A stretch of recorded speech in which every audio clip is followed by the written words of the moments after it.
Alright, welcome back. This is part, what, 6 or 7. 6 or 7. Who's counting, really?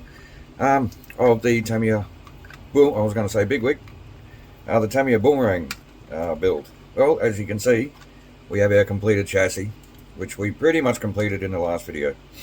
We didn't have any electronics in it then.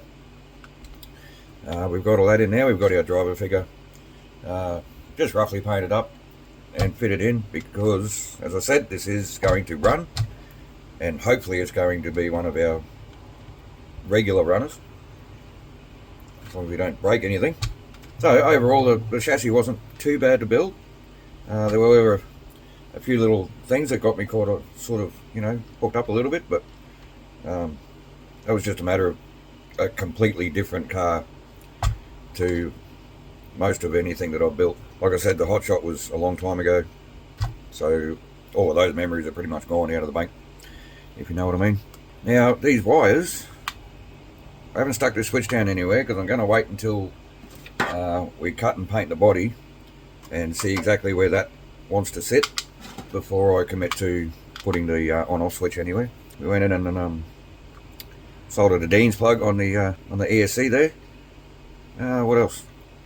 Real cool thing about these old Tamiya kits, they actually come with the parts you used to use to mount your mechanical speed controller back in the day. So with this plate here, it's going to screw in just here, and that's going to allow me to clip those battery wires in, and it's basically going to keep those wires away from that center drive shaft there. So I thought that was pretty cool. Let's just get this screwed in. Now the rest of this video is basically going to be cutting out and painting the body and finishing the car. We were hoping to get it run in this video, but again, it's absolutely pelting down rain, so we're just going to have to see how we go. So that's going to hold these wires away from the drive shaft nicely. Okay, so I'm going to go and cut the body out and give it a wash, and then make up some window masks. What have we got here? We've got to cut out the wing as well. There's actually some poor moulding in the wing. Oh well, that's what it is. And we're going to trim it all up, paint it up, fit it on, see how it looks, and then Zach can get busy putting on some decals. So we'll probably just come back when the body's painted and ready to put the decals on. So we'll see you then. Okay, our body is cut out. Super easy to cut this body out because all of the actually important parts, all your body holes, your aerial hole, everything is all pre-cut out for you. All you got to do is actually cut out the shape of the body, and then cut out the wing. Even the wing's pre-drilled for the mounting screws. So that's really cool. Alright, so now we just have to do window masks, and then we can paint the body. Hopefully that turns out alright, because like I said, it's pretty wet outside. Just going to show you real quick. I think I've showed this before, but can't hurt to do it again. How we make window masks. Okay, so we just get a piece of standard old masking tape there. Sit it over the window, and since both these side windows are same shape, they're symmetrical, this makes it even easier. Just press it in so that the tape conforms to the shape of the actual window we want to mask off. And I might as well do both sides at once, might save a bit of time. I'm trying not to, not quite far enough, I'm trying not to touch the inside of the body because we have just washed it. So that's all nice and clean and ready to go. We do have some alcohol wipes though, so just in case we can clean it up a little bit if we have to. The same thing, just pressing the tape into all of the corners. This generic masking tape is fine for this type of masking. If it was any kind of detailed masking, I'd use the Tamiya tape, but it's fine for this. And I just grab a biro or a pen or whatever you want to call them in your part of the country, and preferably get one that works, Yes. Oh no, here we go. Got it going. Zach was just running off to get a pen that actually works, but she's working now. Right. And we just trace around the window where we pushed it in with our fingernail. And it's just a matter of, we'll just put that one aside. We'll peel them both off. Grab our body scissors and obviously just cut along our line.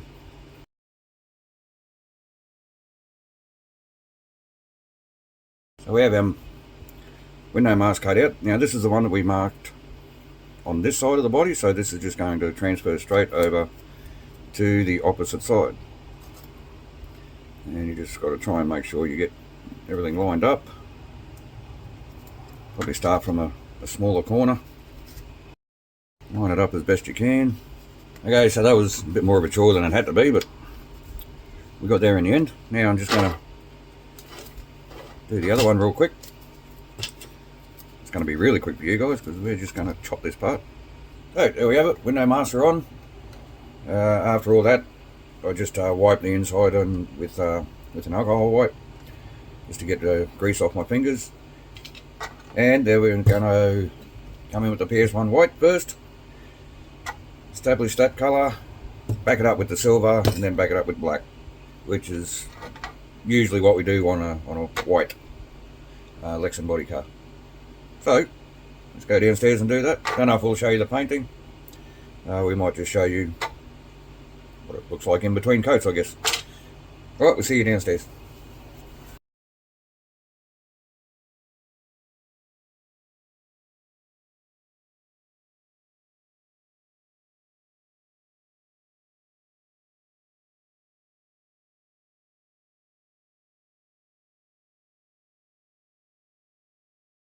Okay, so we are back at the bench. All the painting is done. You would have seen the couple of still shots. So now it's time for the big reveal. We get to take the protective coating off. All the bits of masking tape were just to cover the holes so we don't get any blow through from the darker paints. Because as you saw, we sprayed the white first and then backed it up with silver and then the black. I'm trying to just start this off. This film seems really thin compared to some of the other bodies we've done. Seems to be tearing rather than... Here we go. Now I did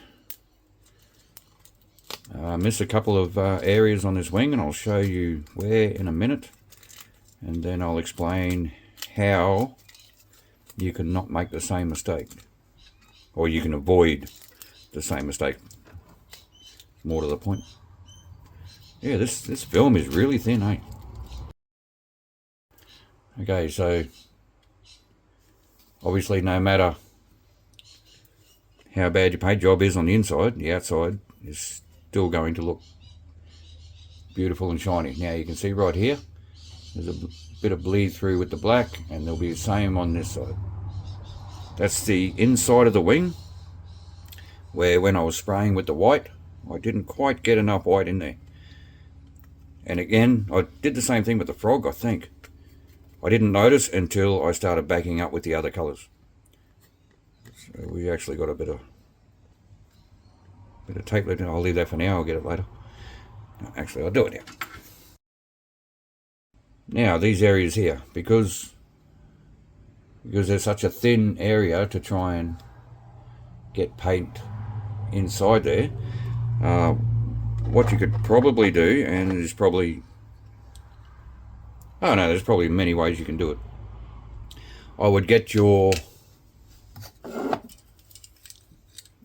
can of whatever colour you're spraying. In our case, it was PS1 white. This is a new can. The can we use is still downstairs.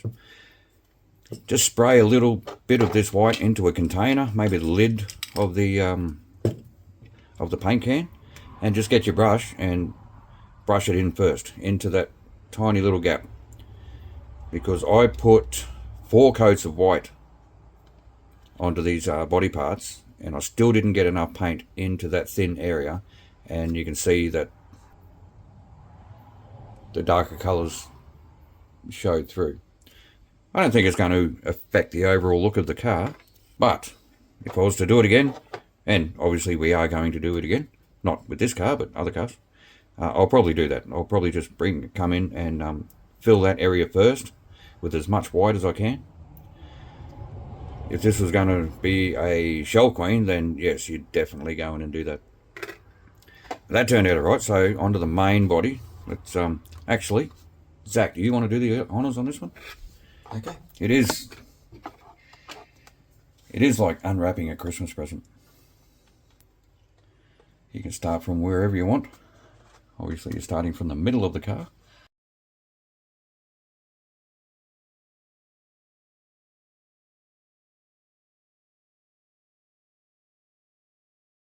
Now it's not very exciting with this body because obviously it's all white. When you do this with a body with multiple colours, that's when you really find out if your masking was spot on or not. Alright, so all these black areas that look like paint bleed is actually just scraping off, just with my fingernail. So that should turn out just fine. We didn't spray the roll bars or this rear roll bar and this wing here, which I think is blue, looking at the sticker sheet, mainly because this is going to be a runner anyway.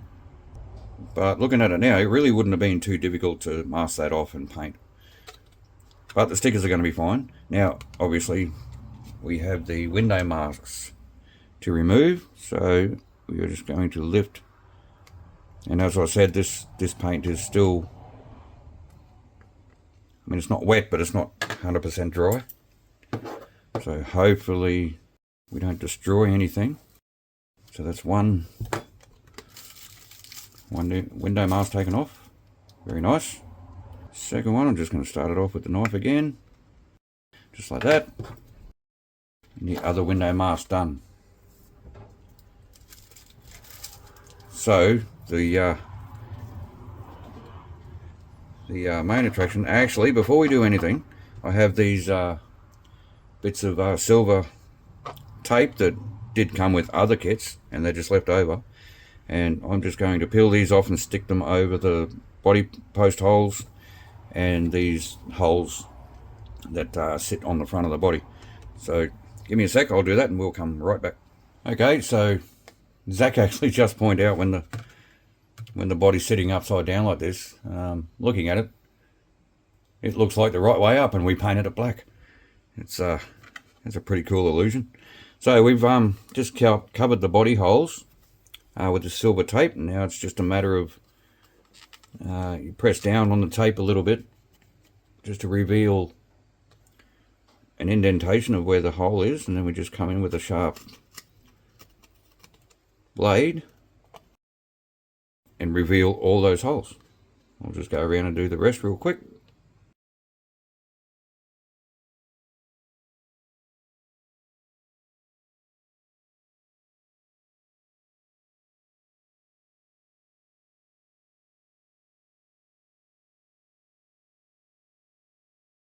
So we have our body pin holes and the front portion of the chassis that sticks through these holes.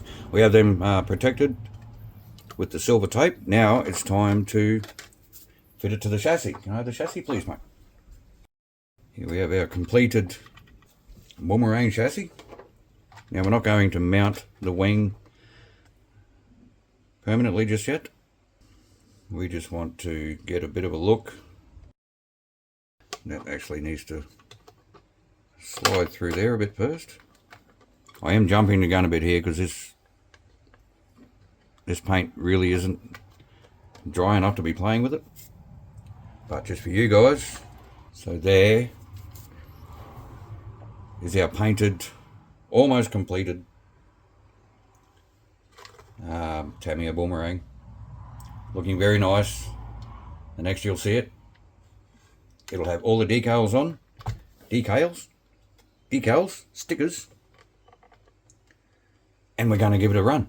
Before we run it, we're going to obviously take some beauty shots, because after we run it, it is going to be dirty, because like I said, it has been raining and it is quite muddy out on the track. It's actually, the track's actually overgrown because it's been raining so much. But enough waffle, let's put the stickers on. Okay, so we're halfway through putting the decals on the Boomerang, and it's looking fantastic. That's not a word I use very often, so when I do use it, I actually mean it. The word I usually use, you can't really say on YouTube. So our little tip for putting these stickers on the wings is mount the body to the car and mount the actual wing to the car and get it as square as you possibly can. For some reason, this wing seems, after we cut it out of the Lexan, it seems to have a bit of a curve to it. I can't seem to get it out, so I don't know what's happening there. But I'm not going to actually stick this on. This is Zach's job. But if you set the body down where it's supposed to go, bolt the wing down, you have a better idea of lining up these wing stickers with the stickers on the body. So Zach's actually going to do this in real time for you guys. I'm just going to get this book out the way, because we are using the water method and we don't like to ruin our manuals, because we do keep them. We might actually show you our collection of manuals one day. So we just actually spray the sticker a little bit with some soapy water, and Zach's just going to line this up. The soapy water really helps you, doesn't really help, it gives you time to line things up. And this mounting for this wing is very flexible, so that's probably making it a little bit difficult as well. Now, obviously, since he's doing it on camera, he's going to be struggling a bit, but that's looking pretty good to me. Zach is a bit more of a perfectionist than I am. Now the overhang isn't a big problem, because we're going to show you what we do with that. That actually looks pretty good, mate. From here, I'm just looking down the line of the body this way.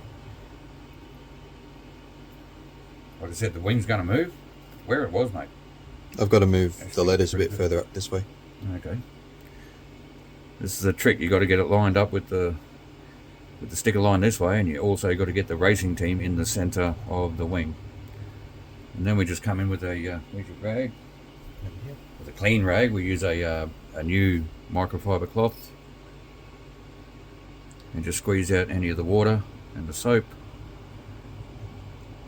When we started doing this, we actually applied the water to the sticker and the body, and that just ended up being way too much water, and it just took forever to dry out. So now we just wet the sticker. Now for the overhang, we just simply fold it over the wing and stick it to the rear of the wing. Now for the big blue sticker in the middle, we're going to have to take the wing back off. So once we do that, we're going to finish sticking down the back side of these stickers. So we're not going to panic too much about that at the moment. So that side is looking pretty good. So that is how we are lining up the stickers on the wing with the stickers on the body. So we're going to do the other one off camera. So I hope that helps you a little bit. So there we have it, the completed Boomerang, and it is looking just, I don't know, pick a word for it. It looks great. All right. So thoughts. We haven't run it yet, but thoughts on the build. So straight away, we built everything as per the kit, and this front suspension is very slow. And if you drop it, it's actually very bouncy. The rear suspension seems very weak, but if you drop it, it dampens very, very well. So we may go back and retune the front shock, but we have to drive it first before we make our mind up on that. What else did we come across? Okay, the body. Right, so fitting the body, you can see we've notched out the front of this body to fit into these two plastic parts that stick out of the front differential. Now, the body itself, when you get it, just has two like elongated ovals cut out of the body. And the instructions actually show you that they're already cut out, which they are not. So we had to come in and slot out the end of those elongated slots, just so the body could fit down properly. So that's one little thing you got to watch out for. Second thing with the body pins. Now these look, well, they don't look, they are symmetrical from side to side. They don't actually come like that. The body pins come like this. This is the original body pin. Now, if you try to put the body pin on this side, the way the instructions tell you to, you actually scratch this part of the body here, trying to get with this little kick-up dog leg part of the pin. You actually scratch it. So what I did is I just grabbed that pin with a pair of pliers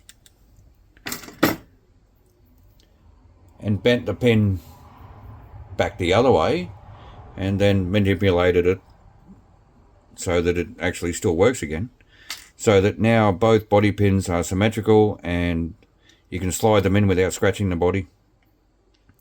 That worked out fine. So there's something else you can consider when building this car. What else? I'm surprised to see how far back in the cabin the driver actually sits. And I know why this is, because the original car is supposed to have the mechanical speed controller sitting right here. And you do get all the parts to be able to mount an MSC in this car. But these days, obviously the cars don't come with MSCs. So if you are so inclined, and I'm actually thinking about doing it, if you can find an MSC cheap enough, apparently they're going for decent money these days, and I don't know why, but if you can mount one in there with the servo, that'll just fill up that space, and that'll make it look more period correct and actually fill up that space. So the switch for the Hobbywing 1060, we just stuck it to the side of the chassis there, and we put the on-off switch sticker, and you can really just reach up there and flick it on and off. So there's no reason to take the body off. You can change the battery without taking the body off, because we have this battery tray here. I'm not too keen on the retention for the battery tray. It's just this pin that clips in and out very, very easily. So interesting to see how long that lasts when it's out on the track. Apart from that, very nice kit to build, and it turned out looking absolutely gorgeous. You would have seen our tip for lining up the stickers for the wing, because obviously the wing is separate to the body, but overall I think it turned out absolutely beautiful. So this is number 55 in our quest to replicate the Tamiya First 100 collection. So let us know what you think. Please leave a comment, like and subscribe. What do I say every time? Thanks for watching. Thanks for your support. Have a great day. Next up, in a future video, we're going to see this running. So, thanks for watching.